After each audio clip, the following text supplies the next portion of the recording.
आलम्या Alem video घे तिथं video घे तर तुला मी आहे काळजी करू नको घे डायरेक्ट घे तर मी आहे घे तू पुण्य घे काय केलं तर मी आहे घे कोण काय करतं बघ हे आडवा घे झूम करून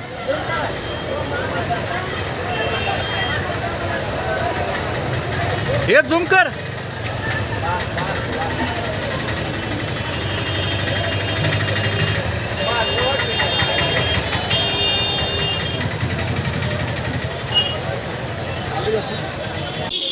आषाढी यात्रा सुरू झालेली आहे आणि साधारण 8, 10, 15 तास दर्शनासाठी या ठिकाणी लागत आहेत। 6, 7, 8 बारीचे शेड या ठिकाणी भरलेले आहेत। पाठीमागच्या उज्ज्वला सेतूवरून या ठिकाणी भाविक जात आहेत। मंदिर समितीने या सुरक्षेकरता खाजगी या ठिकाणी सुरक्षा रक्षक नेमलेले आहेत।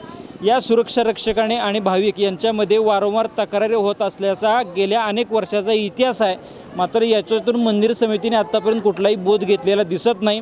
आत्ता नुकतीच या ठिकाणी भाविकांची आणि त्या गार्डच्या या ठिकाणी तक्रार झालेली आहे, धराधरी झालेली आहे।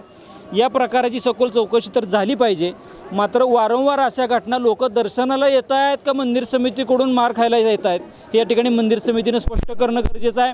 सदर या ठिकाणी जो कर्मचारी आहे त्याच्यावरती गुन्हा दाखल झाला पाहिजे। असभ्य वर्तणुकीचा केवळ निलंबन उपयोगाचं नाही। आणि आमची सर्व अधिकारी प्रशासनाला मंदिर समितीला विनंती आहे, तुमच्या एखाद्या कर्मचाऱ्याला थोडंसं कोणी काही बोललं तर तुम्ही काम बंद आंदोलन करता, भाविकांनी दर्शन बंद आंदोलन केलं तर तुम्हाला ते महागात पडणार आहे। त्याच्यामुळं मंदिर समितीने तात्काळ या ठिकाणी सदर कर्मचाऱ्यावरती गुन्हा दाखल मंदिर समितीकडून झाला पाहिजे आणि यापुढे भाविकांना कुठल्याही पद्धतीचा त्रास झाला नाही पाहिजे याची दक्षता घेणं गरजेचं आहे। कायम खाजगी सिक्युरिटी गार्डकडून भाविकांची हेळसांड होते व त्यांना नाहक त्रास त्यांच्याकडून होत आहे, याबाबत कायम प्रश्न सुटेल असं वाटतं। कायम प्रश्न सुटण्यासाठी मंदिर समितीनं स्वतःची सुरक्षा व्यवस्था निर्माण करणं गरजेचं आहे। ती सुरक्षा व्यवस्था करत असताना व्यवस्थित त्यांना प्रशिक्षित केलेले गार्ड त्या ठिकाणी नेमणं गरजेचं आहे। आज पंढरपुरामध्ये एक म्हण आहे, जसं चौपाळ्यातून गडी उचलला जातो तशा पद्धतीने हे गार्ड उचलले गेलेले आहेत। यांचं कुठलीही पार्श्वभूमी तपासलेली नाही, यांना कुठलंही प्रशिक्षण देण्यात आलेलं नाही।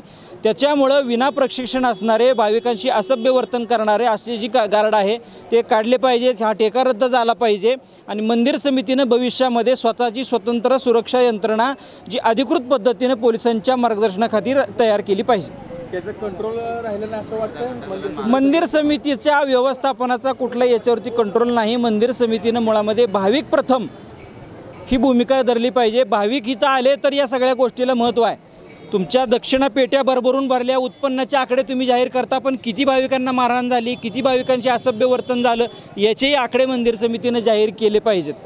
भाविकांशी कुठल्याही पद्धतीचं, कारण गजानन महाराज संस्थांमध्ये ज्या पद्धतीनं सौजन्याची वागणूक भाविकांना मिळते त्या धर्तीवरती कर्मचाऱ्यांना प्रशिक्षण देण्याची गरज आहे।